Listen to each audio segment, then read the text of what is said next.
goes. There are pains, obstacles, challenges, even when you are preparing for that race. And along that path, it's not a smooth path, it's rough as well. And we have seen a lot of all these athletes fall. Some fall and get wounded, some fall. Even when they rise up. I've seen somebody that fell and still took the first position. She fell and gained so much courage and confidence that she was wounded in her spirit that she had to outrun the other ones and took the first position. So it is with the race in life. There are struggles, there are obstacles.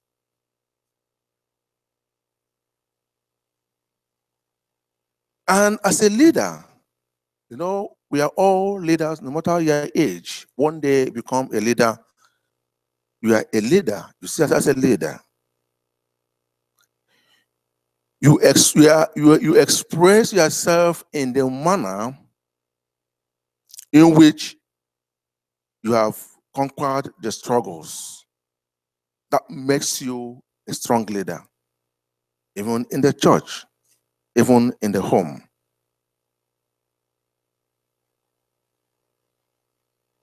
So we look at this race of life from the three perspectives that is in you. You and I, we are made of three parts: the soul, the body, and the spirit. And that makes you who you are. That determines how well you can finish that race. An athlete is running a race, and inside him, he wants to be the best. And some are in that race, let me just go. It doesn't matter if I'm the last. I just want to participate. And to many others, it is important to them that they take the first position. And some others, it is important to them that they run this race with everything in them. They could come first, they could come second. But there is a crown always when you are determined. How can we run this race? As an individual, as somebody that is running a race for a crown that is laid in ahead of him. When you look at yourself, the body, I don't want to go into dictionary definitions of the body or the soul, but for us to understand, initially, some time ago, I found it difficult to comprehend the difference between the body, the soul, and the spirit. And I began to spend time to study these three together. The body is your communication to the outside world, your physical communication to the world. And the soul has to do with your personality, your consciousness, your mind, your thoughts. The body makes up your five senses that you use to communicate to the outside world. And your soul is the one that helps you to determine, to think, to make decisions. Your emotions, your feelings, this is your soul. And then the spirit, your spirit is the image of God that is given to you by God. That is what God is interested in so that he can communicate with you and I. Praise God. And what happens when we are in this race of life? When you look at the things happening around the world, strange things, funny things, things that are incomprehensible, things that you do not understand. Sometimes in your life, in your family situations, you have no clue of an answer. You don't know what to do. You have a problem of trying to comprehend because you don't understand what is happening to you. Now, why is it so important that you have the body, you have the soul, you have the spirit, and God is interested in your spirit? Because your body communicates to the world, the five senses, and your soul is the emotions, your actions. Praise the Lord. There is a program called The Soul Man. That soul man, one day he was supposed to undertake a wedding. And that wedding, he was called for counseling. And in that wedding, he discovered that he is supposed to wed a gay. Two female want to get married. And what he did was counsel them, find out, can you marry each other? And in the end, he said, well, morally it is good. We don't have to segregate. You can get married in the end. He ended up wedding these two ladies. They call him the soul man. In his thinking, in his mind, in his thoughts, in his feelings, in his emotions, he's trying to feel how those people feel. He doesn't want to offend them. He feels it is right for him to wed them. It doesn't really matter that they are human beings. His soul tells him it is right. Praise God. And this is the point. This is the area that Satan is interested in. Because your soul communicates with the body and tells the body what to do. And when your soul is in control, your subconsciousness, your thoughts, your feelings, the repercussion comes, you now feel, oh, I should have done, I shouldn't have done this.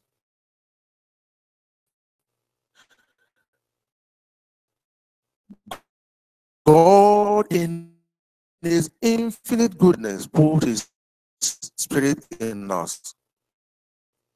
And that spirit comes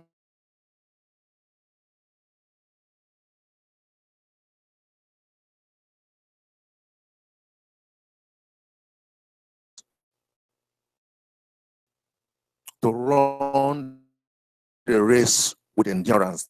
That's the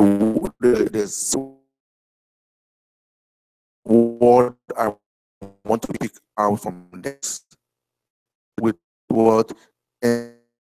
Endurance. Some of us said perseverance.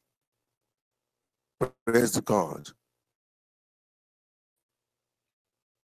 What happens is when your spirit, the place that God is interested in, God can communicate with us in the flesh. He cannot communicate with you and I, with our soul. The spirit is what he uses to communicate with us.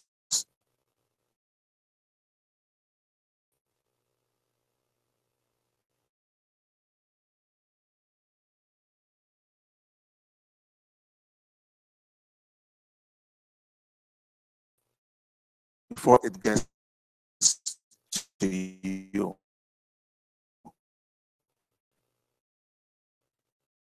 There's no signal in the satellite. You'll see nothing. You will only be seeing image.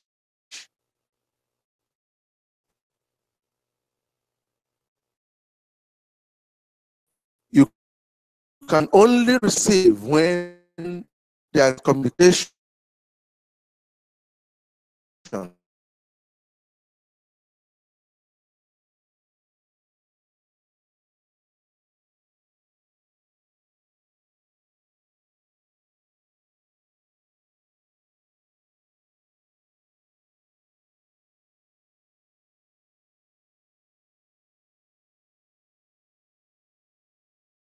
You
And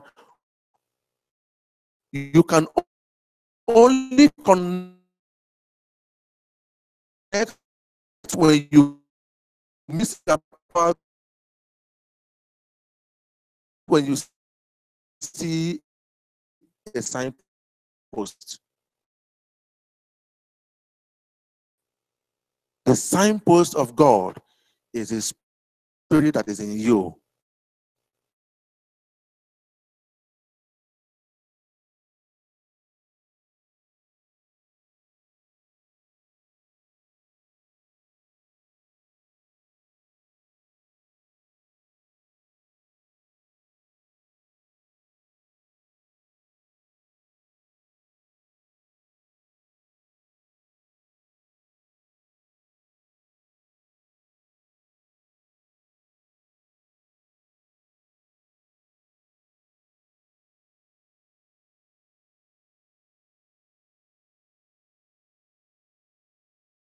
Do not miss their way. We know the story of Abraham and his nephew, Lot, very well. This guy saw a land